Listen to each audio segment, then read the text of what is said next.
Graça e a paz do nosso Senhor Jesus Cristo. Amém, irmãos?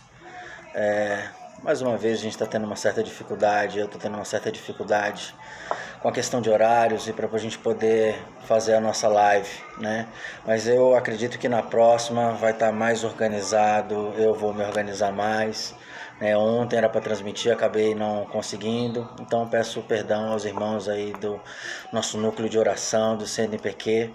Mas eu queria deixar uma mensagem para vocês, irmãos, uma mensagem bem curta, né? É apenas para edificação da nossa fé, em meio às circunstâncias e às coisas que nós temos vivido nos últimos dias. Mas antes de começar, eu gostaria de fechar os nossos olhos, que nós fechássemos os nossos olhos, que nós fizéssemos uma confissão e que nós orássemos. Essa confissão que eu quero que você faça é: eu sou filho, eu sou filha amada e eu amado por Jesus Cristo, por Deus. Eu sou filho amado de Deus. Eu sou filho amado de Deus. Antes de nós iniciarmos essa oração, gostaria que você fizesse essa confissão, essa declaração comigo. Amém? Então diga onde você estiver. Se você não pode dizer em voz alta, diga em voz baixa, interioriza isso, mas clame isso com o seu coração, declare isso no seu coração. Amém? Eu sou filho, eu sou filha amado por Deus. Senhor nosso Deus e Pai, graça nós te damos ao Senhor por todas as coisas que o Senhor nos tem concedido. Deus de amor e de glória, nós te louvamos, ó Pai, por tudo aquilo que o Senhor tem feito por nós, pelo teu zelo, Senhor, pelas nossas vidas, porque o Senhor nos concedeu, Senhor, naquela cruz, tudo aquilo que necessitávamos. Inclusive, Senhor, naquela cruz, o Senhor nos concedeu a realização dos nossos sonhos, dos nossos desejos, apenas, ó Senhor, deleitando em Ti. Então, glória nós te damos, ao Senhor, e exaltamos ao teu santo nome por este dia e por este momento, Pai. Que o Senhor abra o nosso entendimento, as nossas mentes, ó Senhor, para que possamos compreender e crer, ó Senhor, de forma correta naquilo que é a tua verdade, a tua vontade.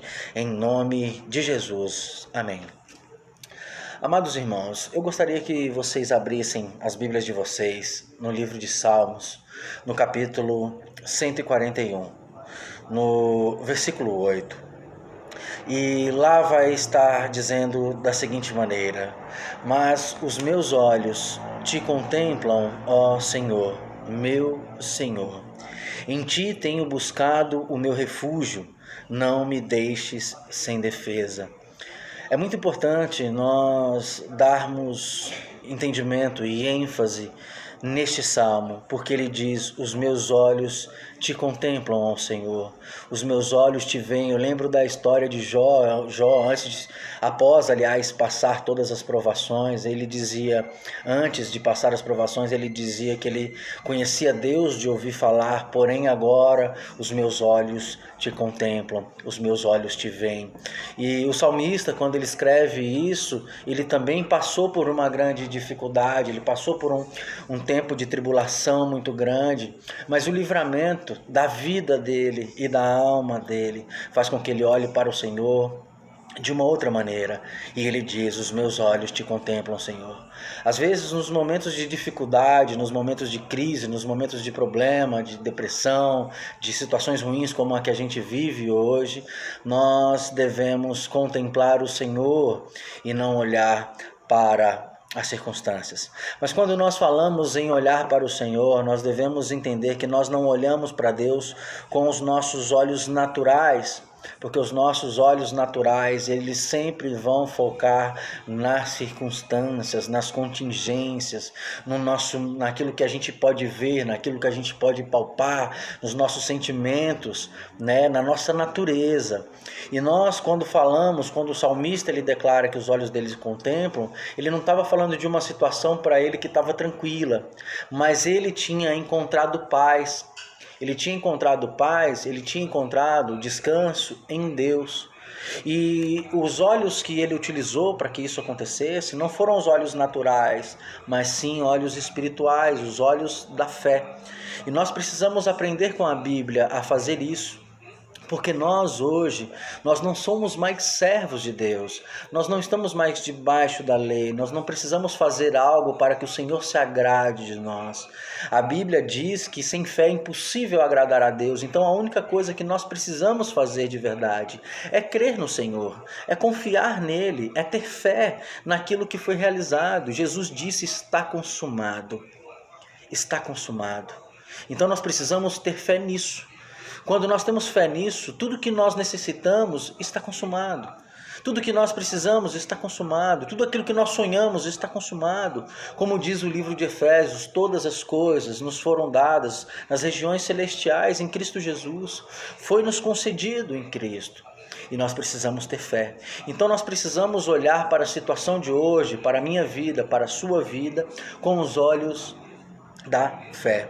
Os olhos da carne sempre vão olhar para os problemas, os olhos da carne sempre vão focar nas circunstâncias, mas os olhos espirituais, os olhos da fé, não.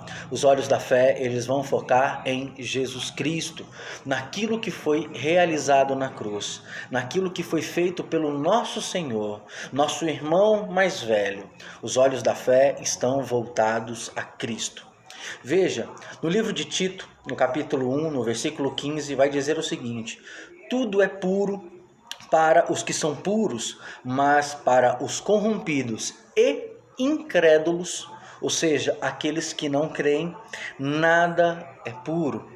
Muitas pessoas olham para essas circunstâncias e criam tantas artimanhas, tantas teorias, culpam tantas coisas, inventam tantas coisas, às vezes até algumas coisas são até interessantes, mas é porque elas têm falta de fé.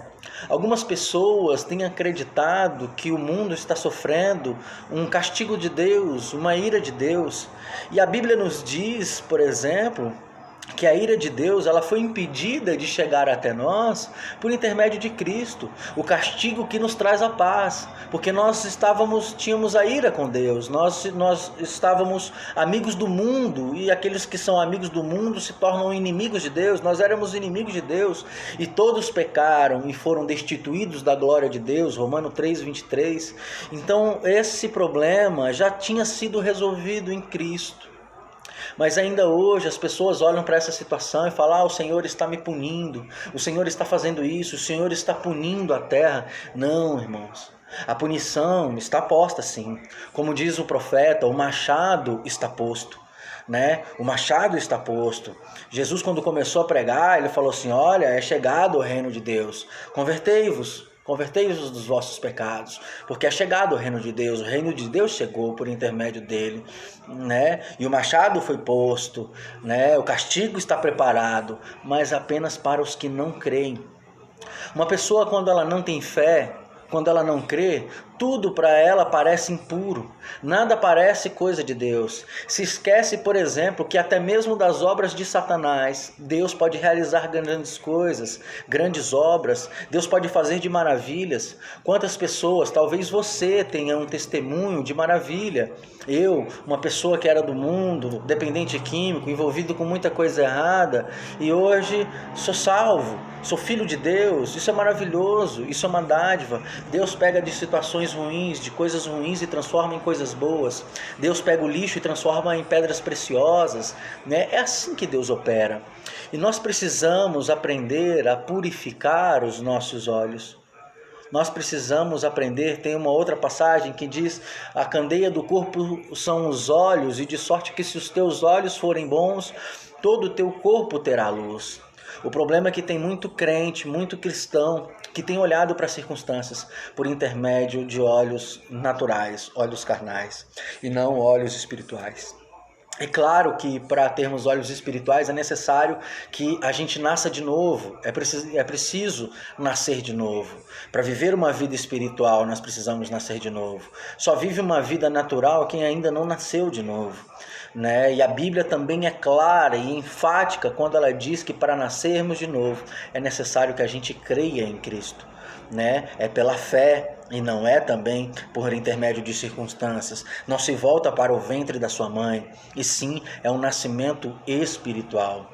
Na semana passada eu passei um vídeo um pouco longo, eu confesso, mas é porque são tantas coisas que nós nos esquecemos disso.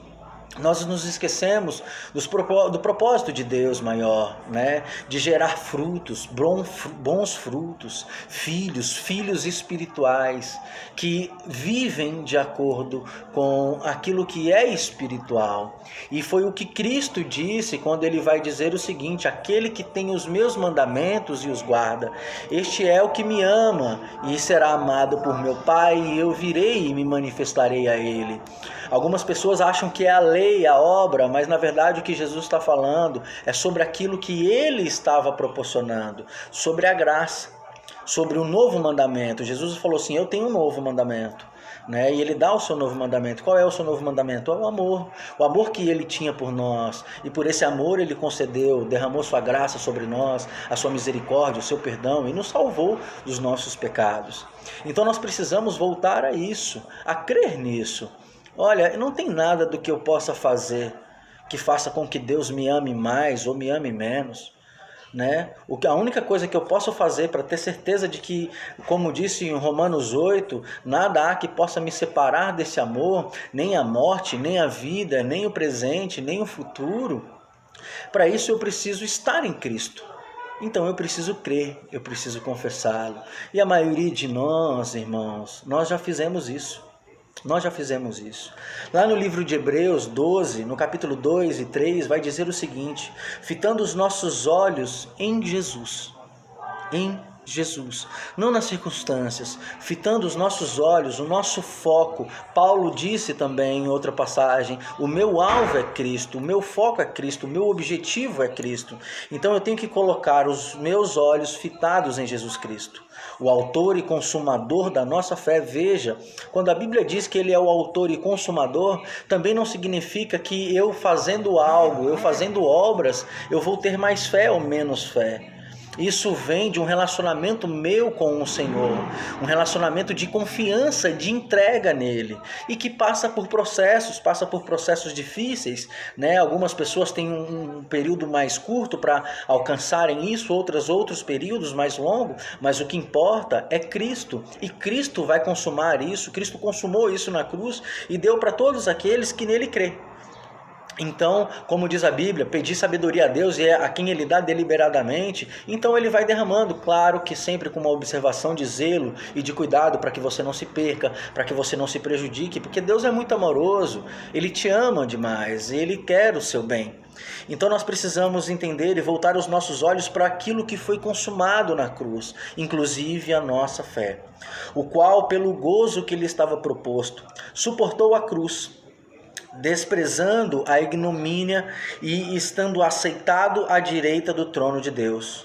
Considerai, pois, aquele que suportou tal contradição dos pecadores, que noutrora éramos nós, né, contra si mesmo, para que não vos canseis desfalecendo nas vossas almas, desfalecendo em vossas almas. Entenda que Deus, ele nunca quis, uma passagem que é muito conhecida, que todos nós conhecemos, é que Deus amou o mundo de tal maneira que deu seu Filho unigênito, para que todo aquele que nele crê não pereça, mas tenha vida eterna, não pereça. Deus não nos fez para perecermos nesse mundo. Não é um vírus que vai nos derrubar, não é um vírus que vai nos impedir. Jesus disse: tem de bom ânimo, eu venci o mundo. Nós precisamos aprender a confiar nisso. A Bíblia está dizendo mais uma vez que para que não nos cansemos e nem nos desfaleçamos nas nossas almas, Jesus Cristo foi para a cruz para isso, para nos dar esse descanso, para nos dar esse conforto. Mas o próprio Jesus, ele vai dizer uma coisa interessante: olha, a paz que eu deixo para vocês não é a mesma paz do mundo. A paz que eu deixo para vocês é diferente, porque para o mundo a paz deles é quando não acontece nada de ruim. E a nossa paz não é baseada nisso, porque nós estamos sujeitos às mesmas coisas que os ímpios, porque no mundo que nós vivemos, ele é o mundo dos ímpios, e se nós estamos aqui, então nós estamos sujeitos a tudo, ao vírus, ao calor, ao frio, à pobreza, à riqueza, nós estamos sujeitos. O problema é como nós passamos por isso, ou como nós enxergamos isso. Se nós enxergarmos com olhos espirituais, entendemos que isso é passageiro e que o Senhor sempre tem uma providência. O Senhor sempre tem algo a nos ensinar, a nos mostrar e a nos regalar após isso. Aquela ideia de depois da tempestade sempre vem a bonança. Jesus ele deu vários exemplos disso, as parábolas, por exemplo, das tempestades em que ele enfrentava nos barcos. Inclusive em uma das tempestades ele dormia. Por quê? Porque ele descansava no Senhor. Então nós precisamos voltar os nossos olhos para aquilo que foi feito por Cristo, para aquilo que foi dado por Deus em Cristo, por intermédio dele, para nós, para que nós chegássemos a esse descanso, a esse coração de Deus, onde nós estamos protegidos, como diz o Salmo 91, que nós estamos escondidos debaixo das asas do nosso Deus, nós estamos à sombra do Onipotente, descansando na sombra desse Senhor, descansando na obra. É como se Deus criasse algo ao nosso redor. Sabe, naquela passagem em que os hebreus eles estão saindo do Egito e aí eles tinham que pintar o sangue nas suas portas para que o espírito da morte não os alcançasse? Pois é, hoje nós estamos selados com o sangue do Cordeiro, com o sangue de Jesus. Ainda tem sim pessoas achando que tem que pintar o umbral da porta, achando que tem que fazer aquilo como fez na época de Moisés, mas na verdade não é necessário. O que é necessário é nós crermos naquele que derramou o seu sangue é que nos protege. Nós estamos protegidos pelo sangue de Jesus. Nós fomos lavados pelo sangue de Jesus. Nós estamos marcados com o sangue de Jesus. E nada pode desfazer isso. Nada pode tirar essa marca, nada pode apagar essa marca. Uma vez que nós estamos em Cristo, nada há que possa nos tirar. O próprio Jesus, ele chegou a confessar, diz que aqueles que o meu Pai me deste, nenhum pode arrebatá-los da minha mão. Porque o Senhor os deu, então ninguém pode arrebatá-los da mão dele. E você está marcado com esse sangue. Então não se preocupe em fazer isso, fazer aquilo. Precisamos orar? Sim, oração. Oração é uma declaração de confiança. Porque quando nós oramos, nós confiamos que Deus há de fazer, ou que ele já fez. Muitas vezes nós erramos porque nós pensamos no futuro que muitas vezes não existe, e nos esquecemos de pensar no presente. A oração é orar, ação é coisa presente. Você não faz uma ação futura, você só consegue realizar uma ação no presente. Você projeta o seu futuro numa ação que você realiza hoje. Você não realiza uma ação no futuro. Você projeta o seu futuro numa ação que você realiza agora. Oração é isso. Você está projetando no futuro uma ação que você está realizando agora. Mas essa ação que você realiza agora, ela deve estar embasada na confiança que você tem com Deus, naquilo que Deus pode realizar para você, na paz que o Senhor tem para você, que foi arregalada. Veja, o homem trabalhou, Deus trabalhou durante 6 dias para que o homem entrasse no descanso. Veja, Deus não foi Deus que descansou, foi o homem que descansou, o homem entrou no descanso. A Bíblia fala, quando a Bíblia se refere ao descanso de Deus, esse descanso é um descanso de prazer, de gozo, de deleite, Assim como Deus descansou, assim como descansou em Cristo quando ele declara, está consumado. Ali Jesus declarou o ano aceitável do Senhor, ou seja, o sábado. Ele é o sábado, nós estamos nele. Então nós precisamos confiar e descansar no Senhor, não olhar as circunstâncias, não olhar para a luta, mas para a vitória que nos está proposta em Cristo. Tem muita pessoa fazendo força, brigando, tentando de qualquer maneira fazer algo para, sei lá, conquistar algo. Mas olha o que diz a palavra no livro de Hebreus, no capítulo 4, ele vai dizer o seguinte, versículo 9: portanto, resta ainda um repouso para o povo de Deus. Qual é esse que resta ainda? Um único descanso para o povo de Deus. Porque aquele que entrou no seu próprio repouso, ele próprio repousou das suas obras como Deus das suas. Veja, ele repousa de si, mas depois ele repousa da obra que ele tinha feito por intermédio de Cristo. Então isso é bem claro que nós fomos criados no dia sexto para entrarmos no descanso, e após de Jesus Cristo nós verdadeiramente entramos no descanso novamente. Esse é o descanso verdadeiro, e esse descanso não é de um dia, não é de uma semana, não é como o jubileu ou de um ano. Esse é o ano aceitável do Senhor, ele é eterno. E nada pode nos tirar desse descanso uma vez que nós entramos nele. Mas nós podemos viver como espirituais, viver como pessoas que já estão nesse descanso e não viver como pessoas naturais que ainda não entraram nesse descanso. Essa é a grande diferença entre aqueles que creem e os que não creem, os que nasceram de novo e os que nasceram, os que confiam no Senhor e os que não confiam. Não significa também que eles não vão confiar, não crie julgamento, porque se alguém não chegou nesse ponto, ele ainda vai chegar, porque é o Senhor quem faz, é o Senhor quem realiza a obra e não nós. Então nós precisamos voltar os nossos olhos para o Senhor, voltar os nossos olhos para Cristo, para Cristo. O Senhor é a nossa esperança, o Senhor é a nossa salvação, o Senhor é a nossa redenção, o Senhor é o nosso escudo, o Senhor é o nosso alto refúgio, o Senhor é tudo que nós necessitamos, o Senhor é a nossa providência, o Senhor é tudo. Todas as coisas foram feitas por Ele, e por seu intermédio elas vieram a existir, Apocalipse 4. Então nós precisamos voltar os nossos olhos para Deus, olhos de fé, olhos de confiança, olhos de esperança na glória que nos está proposta. Amém, irmãos? Então eu queria também deixar mais algumas frases de Jesus Cristo. Por exemplo, ele diz: eu venci o mundo, em João 16:33. Ele venceu por nós, tem de bom ânimo, eu venci o mundo. Ele disse também: vinde a mim e eu vos aliviarei. Ou seja, mais uma vez ele fala a respeito de descanso. Deus, ele quer tirar esse fardo. Deus, ele não quer que você tenha medo. Lembre-se que o amor lança fora o medo. O amor lança fora o medo. O verdadeiro amor lança fora o medo. O amor que Deus tem por você. Quando você entender o quanto você é amada de verdade por Deus, quanto você é amado de verdade pelo Senhor, você vai entender que não há nada que impeça a mão de Deus em te abençoar, em realizar algo na sua vida. Nada há que possa impedir Deus de manifestar o poder dele, a glória dele, para fazer algo na sua vida. É essa confiança que nós devemos ter no Senhor. Amém? E ele vai dizer mais, né? Deixo-vos a paz, mas não vos dou como o mundo dá. Então precisamos estar convictos de quem nós somos. De quem nós somos, quem você é.